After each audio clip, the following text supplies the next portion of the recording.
আরজি কর কাণ্ডে উত্তাপ ক্রমশ বাড়ছে। এবার জুনিয়র ডাক্তাররা পুলিশ কমিশনার বিনীত গোয়েলের ইস্তফার দাবিতে আন্দোলনে নেমেছেন।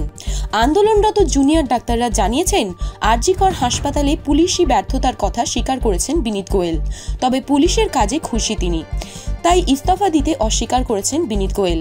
তিনি বলেছেন, ঊর্ধ্বতন কর্তৃপক্ষ যদি তাকে সরিয়ে দেন তাহলে তিনি সরবেন। এদিন 22 ঘন্টা পর ব্যারিকেড খুলে জুনিয়র ডাক্তারদের মিছিলের অনুমতি দেয় পুলিশ। এরপর প্রতীকী মেরুদণ্ড, রজনীগন্ধার মালা নিয়ে পুলিশ কমিশনারের সঙ্গে দেখা করেন জুনিয়র ডাক্তারদের 22 জনের প্রতিনিধি দল। বিনীত গোয়েলের সঙ্গে প্রায় 1.5 ঘন্টা বৈঠক করেন তারা।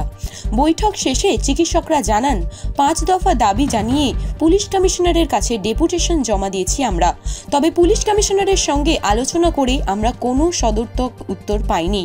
লালবাজার থেকে অবস্থান প্রত্যাহার করছি, তবে আমাদের আন্দোলন জারি থাকবে।